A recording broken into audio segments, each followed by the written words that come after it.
નમસ્કાર વિદ્યાર્થી મિત્રો, નીતિન સર.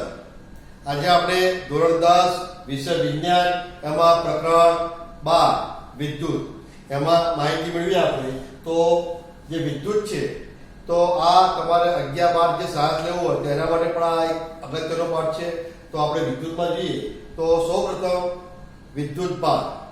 તો આપણે વિદ્યુત ભારની માહિતી સૌપ્રથમ જોઈએ તો જે પ્રોટોન છે, જે તમે નવમા ધોરણમાં શીખી ગયા, જે પ્રોટોનની સંખ્યા p છે, જે ધન વિદ્યુતભાર ધરાવે છે, અને ઇલેક્ટ્રોન જે છે એ ઋણ વિદ્યુતભાર ધરાવે છે. તો પ્રોટોન અને ઇલેક્ટ્રોનનો જે આંતરિક ગુણધર્મ છે તે આંતરિક ગુણધર્મને આપણે વિદ્યુતભાર કહેવામાં આવે છે. તો પ્રોટોન અને ઇલેક્ટ્રોનના આંતરિક ગુણધર્મને વિદ્યુતભાર કહે છે. અને એ વિદ્યુતભારના બે પ્રકાર છે, ધન વિદ્યુતભાર અને ઋણ વિદ્યુતભાર જે છે તેના આધારે ધન વિદ્યુતભાર છે તેને આપણે પ્રોટોન કહીએ છીએ, ઋણ વિદ્યુતભાર છે વિદ્યાર્થી મિત્રો તેને આપણે ઇલેક્ટ્રોન કહીએ છીએ. હવે આ બંને વિદ્યુતભાર જે છે, ધન વિદ્યુતભાર અને ઋણ વિદ્યુતભાર, અને એ બંનેનું મૂલ્ય જે છે એ સમાન હોય છે. આથી વિદ્યુતભારનું મૂલ્ય સમાન છે તેમ કહી શકાય. કેમ? તો પ્રોટોન ધન વિદ્યુતભાર અને ઇલેક્ટ્રોન ઋણ વિદ્યુતભાર બંનેનું સમાન મૂલ્ય હોવાથી વિદ્યુતભાર સમાન છે તેમ કહી શકાય. હવે આ વિદ્યુતભારના જે એકમ, તો વિદ્યુતભારની જે માહિતી આપનાર જે વૈજ્ઞાનિક છે કુલમ્બ, તો જે કેટલાક વૈજ્ઞાનિકો જે છે એ પોતાના નામ ઉપરથી જે શોધ કરી હોય તે શોધના તેના એકમો પ્રસારિત કરતા હતા. તો અહીં વિદ્યુતભાર વિશેની માહિતી કુલમ્બ નામના વૈજ્ઞાનિકે આપી હતી. એટલે કહી શકાય કે વિદ્યુતભારનું એકમ કુલમ્બ છે, તેની સંજ્ઞા c. તો અહીં વિદ્યુતભાર વિશે માહિતી મેળવી, તેની સંજ્ઞા c. વિદ્યુતભાર એકમ જે છે એ કુલમ્બ છે. હવે વિદ્યુત પ્રવાહ આપણે જોઈએ કે વિદ્યુત પ્રવાહ જે વાહકતા જે છે, જે આપણે ઘરમાં જે વપરાશમાં જે વાયરિંગ કરેલું છે એ વાયરિંગમાં જે વાહકતા જે છે એ વાહકતામાં જે વિદ્યુત પ્રવાહ વહેતો છે, જેને આપણે કરંટ કહીએ છીએ, કરંટ લાગ્યો, તો જે વિદ્યુત પ્રવાહ વહેતો હોય છે તે વિદ્યુત પ્રવાહની વાત કરીએ તો વૈજ્ઞાનિક સંદર્ભમાં જોઈએ તો એકમ સમયમાં, એટલે કે જે ચોક્કસ સમય અને એકમ સમયમાં વાહકના આડછેદમાંથી, એટલે કે વાહક જે છે પસાર થતો જે વાહક છે તે પસાર થવાનો જે માર્ગ છે એ વાહકના આડછેદમાંથી પસાર થતા વિદ્યુતભાર, જે આપણે માહિતી મેળવી, વિદ્યુતભારના ચોખ્ખા જથ્થાને આપણે વિદ્યુત પ્રવાહ કહીએ છીએ. તો અહીં વ્યાખ્યા બનશે, એકમ સમયમાં વાહકના આડછેદમાંથી પસાર થતા વિદ્યુતભારના ચોખ્ખા જથ્થાને આપણે વિદ્યુત પ્રવાહ કહેવામાં આવે છે. તો અહીં વિદ્યુત પ્રવાહ તો એકમ સમય, જે સમય છે એકમ સમય છે જેને આપણે છેદમાં લખીશું, અને ચોખ્ખો જથ્થો જે વિદ્યુતભાર છે તેને આપણે અંશમાં લખીશું. તો વિદ્યુતભાર ભાગ્યા સમય જે છે એટલે કહી શકાય વિદ્યુત પ્રવાહ. તો વિદ્યુત પ્રવાહ બરાબર વિદ્યુતભાર ભાગ્યા સમય. વિદ્યુતભાર તો જે વિદ્યુતભારની સંજ્ઞા q, કુલમ્બ જે છે એ કુલમ્બ જે q કહેવાય, સમય તો t, અને વિદ્યુત પ્રવાહ આપણે I સંજ્ઞા વડે આપણે મૂકીશું. તો કહી શકાય કે I વિદ્યુત પ્રવાહ, Q વિદ્યુતભાર, અને T એટલે કે સમય, ટાઈમ. તો વિદ્યુત પ્રવાહ બરાબર વિદ્યુતભાર ભાગ્યા સમય, અને તેને કહેવામાં આવે છે I બરાબર Q ભાગ્યા T. હવે આગળ જોઈએ તો વિદ્યુત પ્રવાહનો એકમ, તો Q વિદ્યુતભારનો જે એકમ કુલમ્બ છે ને સમય આપણે સેકન્ડમાં આપીશું. તો કહી શકાય કે વિદ્યુત પ્રવાહનો જે એકમ છે Q for coulomb, T for time, જેને આપણે એનો એકમ સેકન્ડ. તો એકમના સંદર્ભમાં જોઈએ તો વિદ્યુત પ્રવાહનો જે એકમ છે કુલમ્બ પ્રતિ સેકન્ડ. તો પરીક્ષામાં પૂછી શકાય છે વિદ્યુત પ્રવાહનો એકમ કુલમ્બ પ્રતિ સેકન્ડ.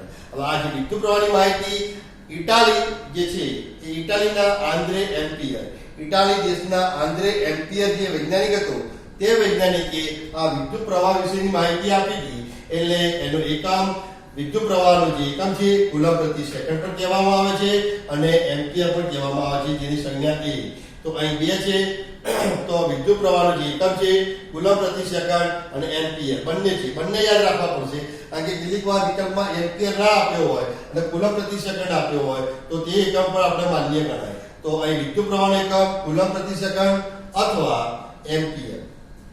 હવે આ વિદ્યુત પ્રવાહના જે એકમ છે એ એસઆઈ એકમ છે, પરંતુ નાના એકમોમાં આપણે જોઈએ તો નાના એકમોના સંદર્ભમાં વિદ્યુત પ્રવાહના બે એકમ છે મિલી એમ્પિયર જેને કહેવાય MA અને માઇક્રો એમ્પિયર જે માઇક્રોની સંજ્ઞા આ રીતે દર્શાવેલ છે જે તમે આ રીતે કહી શકો એટલે માઇક્રો એમ્પિયર તો આ જે છે એ વિદ્યુત પ્રવાહના બે નાના એકમો મિલી એમ્પિયર માઇક્રો એમ્પિયર એના મૂલ્યના સંદર્ભમાં જોઈએ તો SI એકમ એમ્પિયર અને મિલી એમ્પિયરના બંનેના સંદર્ભમાં તો 1 મિલી એમ્પિયર બરાબર 10 ની -3 એમ્પિયર મિલી એમ્પિયર નાનો એકમ છે therefore 1 મિલી એમ્પિયર બરાબર 10 ની -3 એમ્પિયર તેવી જ રીતે માઇક્રો એમ્પિયર તો 1 માઇક્રો એમ્પિયર જે નાનો છે તેને એમ્પિયરના સંદર્ભમાં 10 ની -6 એમ્પિયર આ પણ એનું મૂલ્ય કહી શકાય આપણે પરીક્ષામાં પૂછાય છે અથવા મોટા એકમો આપણે એમ્પિયરના આ બાજુ રાખીએ અને મિલી એમ્પિયર અને માઇક્રો એમ્પિયર નાના એમ્પિયરને જમણી બાજુ લખીએ તો કહી શકાય કે 1 એમ્પિયર = 10 ની ધન 3 મિલી એમ્પિયર 10 ની ધન 3 લેશો 1 ની પાછળ 3 ગુણ્યા કરો 1000 એ મૂલ્યને આપણે 10 ની 3 કહેવામાં આવે છે તો 1 એમ્પિયર = 10 ની 3 ઘાત મિલી એમ્પિયર એવી રીતે 1 એમ્પિયર બરાબર 10 ની 6 ઘાત માઇક્રો એમ્પિયર તો આ થયા એના નાના એકમો વિદ્યુત પ્રવાહ જે માપવાનું જે સાધન છે એકમોની માહિતી લીધી નાના એકમોની માહિતી લીધી વ્યાખ્યા સૂત્ર હવે વિદ્યુત પ્રવાહ માપવાનું જે સાધન છે તેને એમ્પિયર કહેવામાં આવે છે વિદ્યુત પ્રવાહ માપવાનું જે સાધન છે એ મીટર કહેવામાં આવે છે તો વિદ્યુત પ્રવાહનો જે એકમ છે તે એમ્પિયર છે અને વિદ્યુત પ્રવાહ જે માપીએ છીએ તે વિદ્યુત પ્રવાહ જે માપવાનું જે સાધન છે એ વિદ્યુત પ્રવાહ માપવાના સાધનને આપણે એ મીટર કહેવામાં આવે છે તો આ થાય વિદ્યુત પ્રવાહ માપવાનું જે સાધન અને તેમાં ઇલેક્ટ્રોનના સંદર્ભમાં જો વ્યાખ્યા જોઈએ સૂત્ર તો I = QJ એના પ્લેસમાં Ne n એટલે ઇલેક્ટ્રોનની સંખ્યા જેને આપણે Ne કહીએ છીએ તો એકમ સમયમાં વાહકના આડછેદમાંથી પસાર થતા ઇલેક્ટ્રોનની સંખ્યા n હોય એકમ સમયમાં વાહકના આડછેદમાંથી પસાર થતા ઇલેક્ટ્રોનની સંખ્યા જો n હોય તો તેને Q = Ne પ્લેસમાં લખી શકાય therefore I = Q/Tj તેના પ્લેસમાં આપણે જોઈએ તો I = Ne/T જ્યાં ઇલેક્ટ્રોન જે છે E for ઇલેક્ટ્રોન E એટલે ઇલેક્ટ્રોન અને તે એક ઇલેક્ટ્રોન બરાબર ઇલેક્ટ્રોન અને કુલમ્બનો જે છે વિદ્યુતભાર એ બંનેના સંદર્ભમાં જોઈએ તો એક ઇલેક્ટ્રોન બરાબર 1.6 × 10 ની -19 કુલમ્બ રિપીટ ફરીથી જોઈએ એક ઇલેક્ટ્રોન બરાબર 1.6 × 10 ની -19 કુલમ્બ જે છે આ ઇલેક્ટ્રોન અને કુલમ્બની વાત કરીએ તો અહીં જોઈએ એક કુલમ્બ વિદ્યુતભાર હોય જ્યાં એક ઇલેક્ટ્રોનના સંદર્ભમાં છે પણ એવી રીતે એક કુલમ્બ જે વિદ્યુતભાર છે એક કુલમ્બ વિદ્યુતભારનું મૂલ્ય માં ઇલેક્ટ્રોનની સંખ્યા 6.25 × 10 ની 18 ઘાત એકની પાછળ 18 ગુણ્યા કરો તો 0 કરવામાં આવે તો જે મૂલ્ય બને છે તેને આપણે એક કુલમ્બ વિદ્યુતભાર કહીએ છીએ તો કહી શકાય એક કુલમ્બ વિદ્યુતભાર બરાબર 6.25 × 10 ની 18 કુલમ્બ ઇલેક્ટ્રોન તો આ જોઈએ એક કુલમ્બ વિદ્યુતભાર બરાબર 6.25 × 10 ની 18 ઇલેક્ટ્રોન તો આ થયું આપણે વિદ્યુત પ્રવાહ વિશેની માહિતી હવે રૈવાજિક વિદ્યુત પ્રવાહ અને ઇલેક્ટ્રોનના પ્રવાહ વિશેની વાત કરીએ ભાઈ તો આપણે જોઈએ કે આ જે આકૃતિ બતાવી છે તેમાં એક વાહક બતાવે છે વાહકમાં બે છેડા છે આ બાજુના છેડાને આપણે A આ બાજુના છેડાને B તરીકે ઓળખીશું અને અહીં જે બતાવ્યું છે આ રીતે જે માઈનસ સંખ્યા બતાવી છે રાઉન્ડમાં તે ઇલેક્ટ્રોન છે અને ઇલેક્ટ્રોન જે એરો બતાવે છે તો B છેડાથી A છેડા તરફ ઇલેક્ટ્રોનનો પ્રવાહ વહેતો હોય છે એટલે આ ઋણ છે તે ઇલેક્ટ્રોન છે આ ઇલેક્ટ્રોન B છેડાથી A છેડા તરફ એટલે કે ઋણ છેડાથી B ને છેડાને આપણે ઋણ ધ્રુવ અને A છેડાને આપણે ધન ધ્રુવ તરીકે ઓળખીશું A છેડો ધન ધ્રુવ B છેડો ઋણ ધ્રુવ અને આ જે ઇલેક્ટ્રોન છે એ ઇલેક્ટ્રોન B થી A તરફ એટલે કે ઋણ ધ્રુવથી ધન ધ્રુવ તરફ ઇલેક્ટ્રોનનો પ્રવાહ વહે છે તેમ કહી શકાય તો આપણે માહિતી લઈએ તો અગાઉ જે છે પહેલાના જમાનામાં જ્યારે પ્રાથમિક માહિતી આ વિદ્યુત પ્રવાહની લીધી હતી તો એવું માન્યતા હતી કે વિદ્યુત પ્રવાહની દિશા ધન વિદ્યુત પ્રવાહ જે છે એ ધન વિદ્યુત પ્રવાહની દિશામાં જ લેવામાં આવતી હતી એટલે ધન વિદ્યુત પ્રવાહ એટલે કે ધન છેડાથી ઋણ છેડા તરફ અહીં જોઈએ તો ધન ધ્રુવથી ઋણ ધ્રુવ તરફ વિદ્યુત પ્રવાહની દિશા જે છે એ માપવામાં આવતી હતી પહેલાના જમાનામાં, પરંતુ એ પછી ઇલેક્ટ્રોનની શોધ જે થોમ્સને કરી અને જે થોમ્સન નામના વૈજ્ઞાનિકે ઇલેક્ટ્રોનની શોધ કરી છે અને તે પછી લોકોને વાસ્તવિકતા ખ્યાલ આવ્યો કે વાસ્તવમાં વિદ્યુત પ્રવાહ ધન ધ્રુવથી ઋણ ધ્રુવ તરફ નહીં, પરંતુ ઇલેક્ટ્રોનનો પ્રવાહ જે દિશામાં વહે છે તે દિશામાં જ વિદ્યાર્થી મિત્રો ઇલેક્ટ્રોનની જે ગતિ છે, ઇલેક્ટ્રોનનો પ્રવાહ જે દિશામાં વહે છે તે દિશામાં જ વિદ્યુત પ્રવાહ સર્જાય છે તેમ કહી શકાય. એટલે વાસ્તવમાં ઇલેક્ટ્રોનનો પ્રવાહ ઋણ ધ્રુવથી ધન ધ્રુવ તરફ છે અને વાસ્તવમાં ઇલેક્ટ્રોનનો પ્રવાહ ઋણ છેડાથી ધન છેડા તરફ, ઋણ ધ્રુવથી ધન ધ્રુવ તરફ વહે છે તેમ કહી શકાય. વાસ્તવમાં ઇલેક્ટ્રોનનો પ્રવાહ ઋણ ધ્રુવથી ધન ધ્રુવ તરફ એટલે કે ઇલેક્ટ્રોનનો પ્રવાહ જે દિશામાં વહે છે તે દિશામાં વહે છે, પરંતુ જૂની રૂઢિગત માન્યતા પ્રમાણે વિદ્યુત પ્રવાહ આપણે ધન વિદ્યુત ભારની ગતિને માન્ય રાખ્યું છે. એટલે અત્યારે હાલ પણ વિદ્યુત પ્રવાહ આપણે જ્યારે પણ સંદર્ભમાં દર્શાવીશું ત્યારે ધનથી ઋણ તરફ જ આપણે દર્શાવવામાં આવે છે. વાસ્તવમાં વિદ્યુત પ્રવાહની દિશા ઇલેક્ટ્રોનનો પ્રવાહ એટલે કે ઋણથી ધન ધ્રુવ તરફ છે તેમ કહી શકાય. પરંતુ રૂઢિગત માન્યતા પ્રમાણે વિદ્યુત પ્રવાહ ધન વિદ્યુત ભારની ગતિને દિશામાં ગણવામાં આવે છે. તેથી આવા વિદ્યુત પ્રવાહની દિશાને રૈવાજિક વિદ્યુત પ્રવાહ આપણે કહેવામાં આવે છે. જે રૈવાજિક વિદ્યુત પ્રવાહ થયો અને ઇલેક્ટ્રોનનો પ્રવાહ એટલે કહી શકાય, એટલે આપણે એમ કહી શકીએ કે રૈવાજિક વિદ્યુત પ્રવાહ ધન ધ્રુવથી ઋણ ધ્રુવ તરફ અને ઇલેક્ટ્રોનનો પ્રવાહ ઋણ ધ્રુવથી ધન ધ્રુવ તરફ વહે છે તેમ કહી શકાય. તો આ થઈ રૈવાજિક પ્રવાહ અને ઇલેક્ટ્રોનના પ્રવાહ વિશેનો ભેદ. હવે જે સરળ પરિપથ, તો આકૃતિ જે બતાવી છે એ આકૃતિમાં અહીંયા આપણે મોટો નાનો એ રીતે ભાગ બતાવ્યો છે.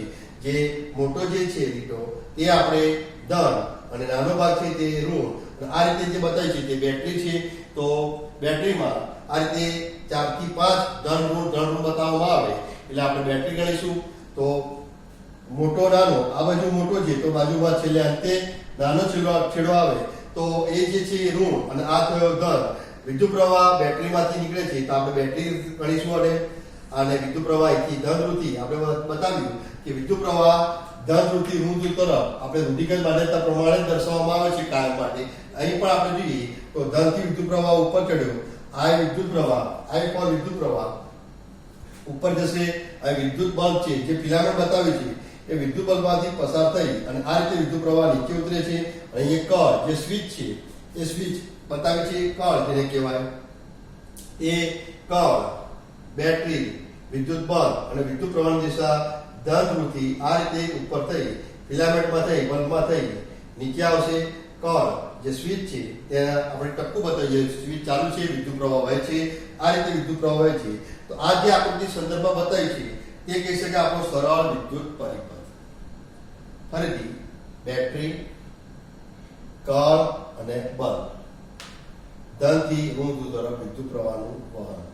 એટલે બેટરી, કળ અને બલ્બ જેવા ઘટકોને વાહક તાર સાથે જોડવામાં આવે. વાહક તારથી જોડવામાં આવે તો જે રચના બને છે તે રચનાને આપણે સરળ વિદ્યુત પરિપથ કહેવામાં આવે છે. જે આપણે 8મા ધોરણમાં અભ્યાસ કરી ચૂક્યા છે.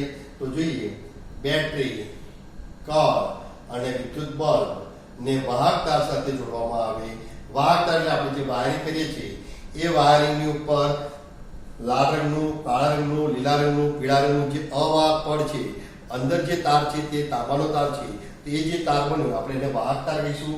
તો એ વાહક તાર સાથે બેટરી, કળ અને બલ્બ નું જોડાણ કરતા બનતી રચનાને સરળ વિદ્યુત પરિપથ કહેવામાં આવે છે. હવે વાત કરીએ વિદ્યુત સ્થિતિમાનનો તફાવત. તો વિદ્યુત ક્ષેત્રમાં જે વિદ્યુતનું વહન થતું હોય તે વિસ્તાર છે તે વિસ્તારને વિદ્યુત ક્ષેત્ર કહેવામાં આવે છે.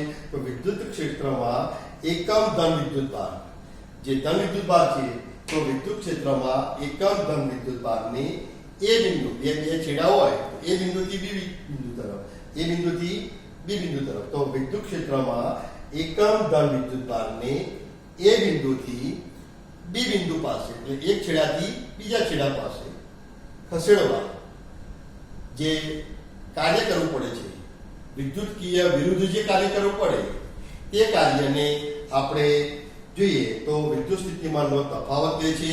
અને આ માહિતી એ વોલ્ટ નામના વૈજ્ઞાનિકે આપી હતી, એટલે આનો એકમ બનશે વોલ્ટ. તો વિદ્યુત સ્થિતિમાનના તફાવતની વ્યાખ્યા: વિદ્યુત ક્ષેત્રમાં એકમ ધન વિદ્યુતભારની એ બિંદુથી બી બિંદુ પાસે ખસેડવા માટે જે કાર્ય કરવું પડે છે તે કાર્યને વિદ્યુત સ્થિતિમાનનો તફાવત કહેવામાં આવે છે. અને વોલ્ટ નામના વૈજ્ઞાનિકે આ માહિતી આપી હતી, તેથી તેને એકમ બનશે વોલ્ટ, તેની સંજ્ઞા બનશે વી. અને સૂત્ર જોઈએ તો વિદ્યુત સ્થિતિમાનનો તફાવત એટલે કરેલું કાર્ય, જે કાર્ય છે આપણે એ કાર્ય કરવા માટે કરતું કાર્ય, એ જે કાર્ય છે અને વિદ્યુતભાર, તો કરેલું કાર્ય ભાગ્યા વિદ્યુતભાર ના ગુણોત્તરને વિદ્યુત સ્થિતિમાનનો તફાવત કહેવામાં આવે છે. તો વિદ્યુત સ્થિતિમાનનો તફાવત એટલે કરેલું કાર્ય ભાગ્યા વિદ્યુતભાર. કાર્ય વોલ્ટ, જેની સંજ્ઞા આપણે W કહીશું. વિદ્યુતભાર કુલમ Q, જેની સંજ્ઞા Q. વિદ્યુત સ્થિતિમાનનો તફાવત, જેની સંજ્ઞા V. એટલે સૂત્ર બનશે V બરાબર W ભાગ્યા Q. અથવા તો બીજું સૂત્ર બને, આ Q ના બની જાઓ તો W બરાબર V Q. આ સૂત્ર પણ બને છે. તો અહીં જોઈએ એકમના સંદર્ભમાં જોઈએ, એકમની માહિતી લઈએ તો W જે કાર્ય છે તેનું એકમ જૂલ, કાર્યનું એકમ જૂલ, વિદ્યુતભારનો એકમ કુલમ. એટલે વિદ્યુત સ્થિતિમાનનો જે તફાવત છે તેનો તફાવતનો એકમ જૂલ પ્રતિ કુલમ. તફાવતનો એકમ જૂલ પ્રતિ કુલમ. તો આ જે છે એને જૂલ પ્રતિ કુલમ પણ કહેવામાં આવે છે. અને વોલ્ટ નામના વૈજ્ઞાનિકે આ માહિતી આપી હતી, એટલે અહીંયા જોઈએ તેને વોલ્ટ પણ કહેવામાં આવે છે. તો વિદ્યુત સ્થિતિમાનનો એકમ જે છે તે એકમ જૂલ પ્રતિ કુલમ અથવા વોલ્ટ. સૂત્ર જોઈએ, કરેલું કાર્ય ભાગ્યા વિદ્યુતભાર, જેનો ગુણોત્તર તેને કહેવાય વિદ્યુત સ્થિતિમાનનો તફાવત. અને આ વિદ્યુત સ્થિતિમાનનો તફાવત જે માપીએ છીએ તે માપવાનું જે સાધન છે, વિદ્યુત સ્થિતિમાનનો તફાવત માપવાનું સાધન એટલે કે વોલ્ટ માપવાનું જે સાધન છે, એ વોલ્ટ માપવાનું સાધન ને આપણે વોલ્ટમીટર કહેવામાં આવે છે. તો જોઈએ વોલ્ટેજ માપવાનું જે સાધન છે તે વોલ્ટમીટર. તો આ થઈ આપણે વિદ્યુત સ્થિતિમાનના લગતી માહિતી. તો એકમ જૂલ પ્રતિ કુલમ અથવા વોલ્ટ, તેની સંજ્ઞા V. સૂત્ર કરેલું કાર્ય ભાગ્યા વિદ્યુતભાર. અને એ વોલ્ટેજ માપવાનું સાધન, વિદ્યુત સ્થિતિમાનનો તફાવત માપવાનું સાધન એટલે વોલ્ટમીટર. હવે વિદ્યાર્થી મિત્રો, આપણે જોઈએ કે આ વિદ્યુતનો સંદર્ભમાં જે પાઠ છે, એટલે આ પાઠમાં તમે જ્યારે પણ અભ્યાસ કરશો ત્યારે કેટલીક જે પદાર્થ છે, વસ્તુ, એ વસ્તુની કેટલીક સંજ્ઞાઓ અને તેની જે સંજ્ઞા સાથે વસ્તુની આપણી ઓળખ જાણકારી હોવી જોઈએ. તો જોઈએ વિદ્યુત કોષ, તો અહીં મોટો લીટો અને નાનો લીટો એક જ બતાવે છે, એટલે એ જે ધન છેડો મોટો છે અને નાનો છે એને ઋણ કહીશું. તો આ જે એક જ માહિતી બતાવી છે, ધન અને ઋણ એક જ બતાવી છે, એટલે એને આપણે વિદ્યુત કોષ કહીશું. જ્યારે આવા વધારે પડતી સંજ્ઞામાં દર્શાવવામાં આવે છે, એટલે એક નહીં પરંતુ વધારે પડતું જોડાણ થયેલું હોય, ધન ઋણ, તો આપણે એને બેટરી કહેવામાં આવે છે. તો આ બેટરી જે છે એ વધારે પડતું જોડાણ હોય તો ધન છેડો ઋણ છેડો, ધન છેડો ઋણ છેડો, આ થઈ આપણે બેટરી માત્ર એક જ હોય તેને વિદ્યુત કોષ. આ રીતે જે સંજ્ઞા જે છે તેને આપણે અવરોધ કહેવામાં આવે છે. આ સંજ્ઞાને જો આપણે લીટો પર એરો માર્યો છે અને ચલિત અવરોધ. ચલિત અવરોધ એટલે જે અવરોધનું મૂલ્યમાં જે ફેરફાર કરી શકાય તેવી રીતે ચલિત અવરોધ. બેટરીમાં પણ એવી રીતે આવે, જો એરો કરી દો તો ચલિત બેટરી જે વિદ્યુત પ્રવાહના મૂલ્યમાં આપણે ફેરફાર કરી શકીએ. વિદ્યુત પ્રવાહના મૂલ્યમાં ફેરફાર કરવા માટે ચલિત બેટરી, અવરોધના મૂલ્યમાં ફેરફાર કરવા માટે ચલિત અવરોધ. આ થઈ અવરોધની સંજ્ઞા અને આ થઈ બેટરીની સંજ્ઞા. હવે જે કળ એટલે કે સ્વિચ જે આપણે પાડીએ છીએ, જો સ્વિચ ચાલુ કરીએ છીએ, બંધ કરીએ છીએ, એટલે વિદ્યુત પ્રવાહ ઓન અને ઓફ થશે. તો વિદ્યુત પ્રવાહ ઓન અને ઓફ કરવા માટે જે કળ હોય છે એ સ્વિચ છે, તેને પણ આપણે આ રીતે સંજ્ઞામાં દર્શાવીએ છીએ. જો કૌંસ કરી અને આ રીતે બતાવીને વચ્ચે ટપકું કરો, જો આ ટપકું કરેલું હોય એટલે કહી શકાય કે વિદ્યુત પ્રવાહ સ્વિચ બંધ છે, એટલે કે વિદ્યુત પ્રવાહ જે છે એ સ્વિચ જે છે વિદ્યુત પ્રવાહ વહે છે અને આ રીતે વિદ્યુત પ્રવાહનું જોડાણ થયેલું છે. તો આ રીતે જે વિદ્યુત પ્રવાહનું વાહન અને જો કોર ખુલ્લી હોય આ રીતે, તો વિદ્યુત પ્રવાહને જે છે એ કળને આ રીતે હોય તો વિદ્યુત પ્રવાહ વહેતો નથી. કળ ખુલ્લી છે, કળ ખુલ્લી એટલે વિદ્યુત પ્રવાહ વહેતો નથી. એટલે કળ જે જોડાણ છે એ જોડાણ ખુલ્લું હોય, જેને કળ ખુલ્લી કહેવાય, કળ ખુલ્લી સ્વિચ કહેવાય અને એને વિદ્યુત પ્રવાહ વહેતો નથી. જ્યારે ટપકું કરેલું ના હોય એટલે કહેવાય કળ ખુલ્લી સ્વિચ છે અને ખુલ્લી સ્વિચમાં વિદ્યુત પ્રવાહ વહેતો નથી. એટલે આ છેડો ના છેડો વચ્ચે અહીં જે છે ગેપ, એટલે કહી શકાય કે બંને તારનું જોડાણ નથી, સ્વિચ બંધ. એટલે સ્વિચ કળ ખુલ્લી પણ વિદ્યુત પ્રવાહનો વહેતો નથી. એ રીતે તારનું જોડાણ જે છે આ ઉપરથી આવતો તાર આ તાર જે છે આ રીતે જોડાણ થયેલું હોય તો કહી શકાય કે બંને તાર જોડાણ છે, આ તારનું જોડાણ છે. પરંતુ જો બે તારનું જોડાણ ના હોય તો એક આ તાર જે છે અને આ તારને આ રીતે ઉપરથી આ રીતે વાળી તો એ બંને તારનો સ્પર્શ થયો નથી, એટલે કહી શકાય કે તારનું જોડાણ નથી. બલ્બ તો આ રીતે સંજ્ઞા દર્શાવવામાં આવે છે. એમીટર તો આ રીતે વચ્ચે ગોળ કરીને એ લખીએ તો આ એમીટરની સંજ્ઞા જે છે જે વિદ્યુત પ્રવાહ માપવાનું જે સાધન તેને આપણે એમીટર કહેવાય. વોલ્ટમીટર તો V, ગેલ્વેનોમીટર તો G પ્લસ માઇનસ. તો આ જે છે એમીટર, વોલ્ટમીટર અને ગેલ્વેનોમીટર. એમીટર તો વિદ્યુત પ્રવાહ માપવાનું સાધન, ગેલ્વેનોમીટર તો વિદ્યુત પ્રવાહની હાજરી નોંધવા માટે કે વિદ્યુત પ્રવાહ વહે છે કે નહીં તે નોંધવા માટે વિદ્યુત પ્રવાહ નોંધવાની હાજરી માટે ગેલ્વેનોમીટર. વિદ્યુત પ્રવાહનું મૂલ્ય ચોક્કસ મૂલ્ય માપવું હોય તો તે માટે એમીટર. અને વોલ્ટેજ જેને આપણે વિદ્યુત સ્થિતિમાનનો તફાવત કહીએ છીએ વોલ્ટેજ, તો વિદ્યુત સ્થિતિમાનનો તફાવત વોલ્ટેજ માપવાના સાધનને આપણે વોલ્ટમીટર કહેવામાં આવે છે. તો આ તે વિદ્યાર્થી મિત્રો આપણે આ વિદ્યુત વિશેની પ્રાથમિક માહિતી, વિદ્યુત ભાર, વિદ્યુત પ્રવાહ અને વિદ્યુત સ્થિતિમાનના એકમો. હવે આપણે લેક્ચર 1 છે, હવે આ નેક્સ્ટ લેક્ચર 2 છે. આપણે એ લેક્ચર 2 માં આપણે લેક્ચર 1 છે, લેક્ચર 2 માં આપણે ઓહ્મના નિયમ વિશેની માહિતી મેળવીશું. તો મને વિશ્વાસ છે આપને જરૂર આ વિડીયો ગમ્યો હશે. તો આ વિડીયોને તમે લાઈક કરજો, શેર કરજો અને સબસ્ક્રાઇબ કર્યો ના હોય તો સબસ્ક્રાઇબ અચૂક કરજો. અને અગાઉ પણ 3 લેસનના જે વિડીયો જે YouTube ચેનલ પર મૂક્યા છે તો એ ચેનલના માધ્યમથી આપણે તે વિડીયો તમે અચૂક જોજો. અને આ ચેનલને જો સબસ્ક્રાઇબ ના કરી હોય તો આ વિદ્યાર્થી મિત્રો સબસ્ક્રાઇબ અચૂક કરજો. તો નીતિન સરના આપ સૌને જય સ્વામિનારાયણ.